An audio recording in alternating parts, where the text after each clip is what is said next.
Ferrari just revealed an upgrade package that could give Lewis Hamilton up to 12 km/h more on the straights, and a hidden advantage no one is talking about. We are days away from the Australian Grand Prix. First race of a brand new era. New engines. New aerodynamics. New power balance. And the SF-26 has already completed over 4,000 kilometers without a major failure. That is not hype.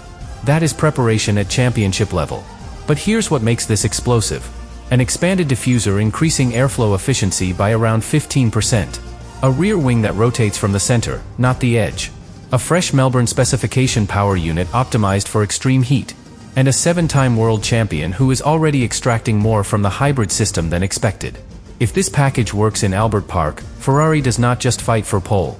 They control the race. And the most important detail behind these upgrades is something we will uncover step by step. Subscribe now, because what Hamilton's Ferrari just revealed could define the entire Australian Grand Prix before the lights even go out. Ferrari did not spend pre-season chasing headlines. They spent it building control. In Bahrain alone, the SF-26 completed more than 400 laps in the second week of testing. No dramatic breakdowns. No reliability scares. Just lap after lap of structured data collection. And across the full test program, they passed 4,300 kilometers without a major mechanical failure. In a brand new regulation cycle, that is not normal. That is deliberate. Because the first race of a new era is rarely won by the fastest car. It is won by the most complete one. Now here is where the numbers start telling a deeper story. Top speeds recorded at 348 km/h in Bahrain. That places Ferrari among the very quickest in straight-line performance. But they were not running maximum engine modes. They were managing power, studying regeneration, analyzing energy flow through the new 067/6 unit. And that power unit is central to everything. Ferrari introduced a smaller Honeywell turbine, significantly reducing turbo lag. That means immediate throttle response. Sharper exits from slow corners. In testing, the data suggested Ferrari held around a 2/10 advantage over Mercedes in traction zones. 2/10. On corner exit alone. Now think about Albert Park. Heavy braking into turn 3. Technical acceleration zones in sector 3. If Hamilton gains even a fraction on exit, the straight becomes his territory. But here is what makes this even more important. Race simulation. Hamilton completed an 18-lap run with extremely controlled tire degradation, averaging roughly 0.18 of a second drop per lap. More stable than McLaren. Comparable to Red Bull. That is not flashy pace. That is Sunday performance. And Australia is expected to be hot. Track temperatures above 40 degrees Celsius. Ferrari has refined hybrid mapping specifically for high-temperature circuits, reducing clipping on long straights. Energy efficiency becomes critical there. If you deploy too aggressively early in the lap, you pay for it later. Hamilton has spent years mastering energy discipline. Now he has a power unit reportedly leading the field in regeneration efficiency.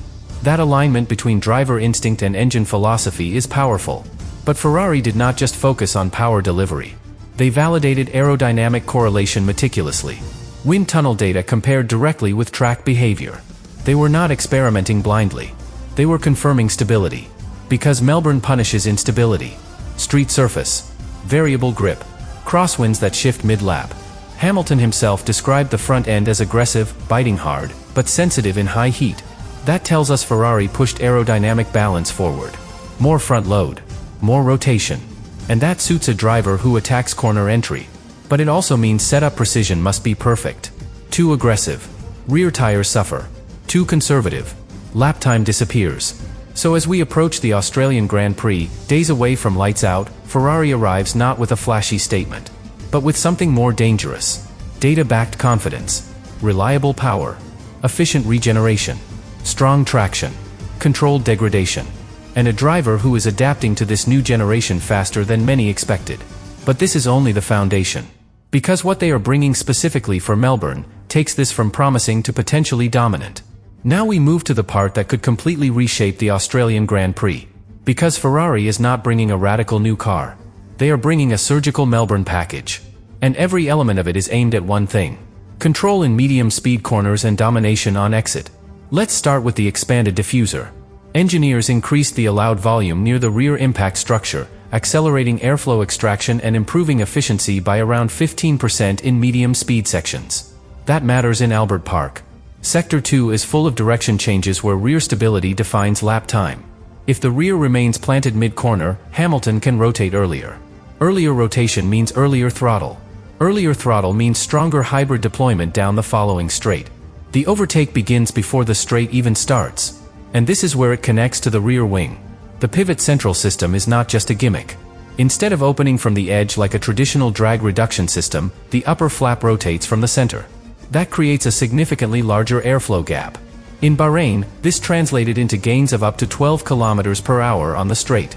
But here is what makes it dangerous. The transition back to full downforce is progressive, not abrupt. That means no sudden rear instability under braking. Hamilton was braking meters later into turn 1 during simulations, gaining roughly a tenth in sector 2 alone. Later braking. More confidence. Higher minimum speed. Now combine that with the Melbourne specification of the 067/6 power unit. Ferrari optimized the smaller Honeywell turbine for even cleaner response in lower gears and refined hybrid mapping for extreme heat conditions. Australia is expected to be hot. Track temperatures exceeding 40 degrees Celsius. Heat affects battery performance. Heat affects tire degradation. Ferrari specifically adjusted deployment to reduce clipping on long straights in these conditions. That is not random. That is circuit targeting. But there is another subtle change. The floor has been refined to reduce turbulent airflow from the rear tires, stabilizing the wake and protecting rear grip over long stints. Why does that matter? Because rear tire drop-off appeared after around 12 laps in hot Bahrain conditions.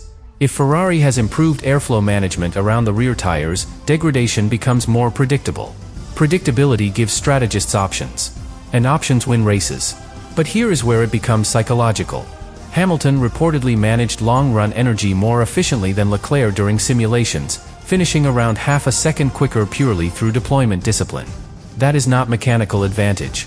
That is adaptation. He is not fighting the car. He is synchronizing with it. He described the front end as aggressive, almost built around his driving DNA. When a driver feels that connection this early in a regulation cycle, performance unlocks faster. And Australia, being the first Grand Prix, amplifies momentum.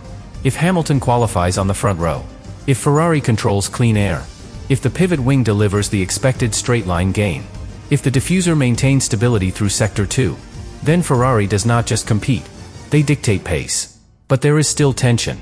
The active aerodynamic platform is sensitive to crosswinds. Albert Park is known for sudden gusts between buildings. If airflow becomes unstable, that 15% efficiency gain can shrink quickly. If rear tire temperatures spike, strategy tightens. So Ferrari arrives with precision, not margin. And that is what makes this first race so compelling. Because the SF-26 is not forgiving. It is sharp. It rewards control. It rewards discipline. It rewards a driver who understands hybrid rhythm and aerodynamic nuance. And few drivers in modern Formula One understand those layers better than Lewis Hamilton. So as we stand just days away from lights out in Melbourne, one truth becomes clear. Ferrari has connected every major upgrade into one integrated concept.